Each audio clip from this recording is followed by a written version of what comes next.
Hi to everyone, ఎలా ఉన్నారు? బాగున్నారా? నేనైతే దోశ గురించి చెప్పబోతున్నాను. మేమైతే దోశ అన్ని పప్పులు కలిపి నానబెట్టుకుంటామండి. మినపప్పు, శనగలు, బొబ్బర్లు, పెసర్లు, అలాగే కొన్ని మెంతులు కూడా కలిపి మార్నింగ్ టైం 6 hours అయితే నానబెట్టుకోవాలి.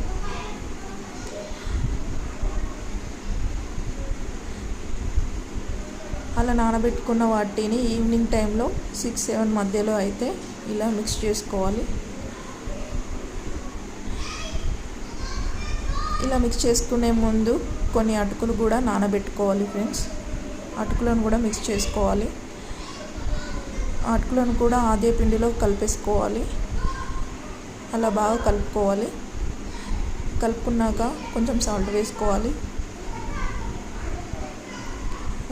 కలుపుకొని మూత పెట్టుకొని ఓవర్ నైట్ అయితే నాననివ్వాలి. మార్నింగ్ టైం ఇదే విధంగా దోశలు అయితే వేసుకోవాలి.